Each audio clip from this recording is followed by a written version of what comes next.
রাতে রাতে বন্ধুরা দেখো তেল গরম হয়ে গেছে। আজকে একটা নতুন রেসিপি নিয়ে চলে এসেছি তোমাদেরকে সবাইকে। রিঙ্কিদির হেক্সেলে স্বাগত। দেখো তেজপাতা আর আমি গোটা গরম মশলা ফোড়ন দিয়ে দিয়েছি। এখানে দেখো পেঁয়াজ বেটে নিয়েছি আর আদা রসুন কাঁচা লঙ্কা টমেটো বেটে নেবো। চলো তেলের মধ্যে পেঁয়াজ বাটাটা দিয়ে দিই। পেঁয়াজ বাটাটাকে কিছুক্ষণ ভাজা হতে দেবো, ততক্ষণ আমি মশলাটা বেটে নেবো। আমি পরিমাণ মতো এর মধ্যে লবণ দিয়ে দেবো, দিয়ে ভালো করে কষিয়ে নেব। পেঁয়াজের কালারটা দেখো চেঞ্জ হয়ে গেছে। আমি এবার আদা রসুন কাঁচা লঙ্কা বাটা পেস্টটা দিয়ে দেবো।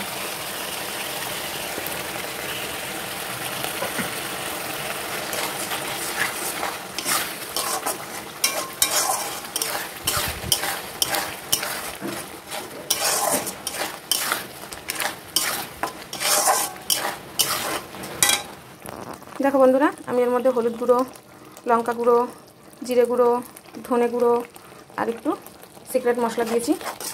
সিক্রেট মশলা বলতে ম্যাগি মশলা, তোমরাও দিয়ে করে খেতে পারো, দেখবে খুব সুন্দর লাগবে। আমি এটা এবার কষিয়ে নেব সুন্দর করে।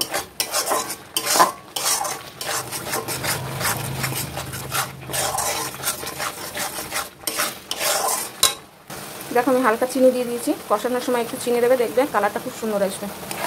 তোমরাও রান্নায় চিনি ব্যবহার করো কিনা সেটা আমাকে কমেন্ট করে জানাবে অবশ্যই। আর সবথেকে বড় কথা, তোমরা কোথা থেকে ভিডিওগুলো দেখছো আমার, সেটা আমাকে কমেন্ট করে জানাবে, তাহলে আমার খুব ভালো লাগবে। এত কষ্ট করে ভিডিওগুলো করি, তাহলে আমার ভিডিও করার আগ্রহটা আরও বেড়ে যাবে। আর আমার এই রান্নাগুলো তোমাদের কেমন লাগে সেটাও আমাকে কমেন্ট করে জানাবে অবশ্যই, তাহলে খুব উপকৃত হব। আর ভালো লাগলে চ্যানেলটা অবশ্যই সাবস্ক্রাইব করে দেবে। দেখো আমার মশলাটা কষানো হয়ে গেছে, তেল উঠে এসে পুরো। আমি এবার মাংসটা দিয়ে দেবো। আমার মাংস কষানো হয়ে গেছে, দেখো তেল উঠে এসছে। আমি এবার টক দইটা দিয়ে দেবো। টক দই যখনই দেবে গ্যাসটা কমিয়ে দেবে, নাহলে টক দইটা ফেটে যাবে।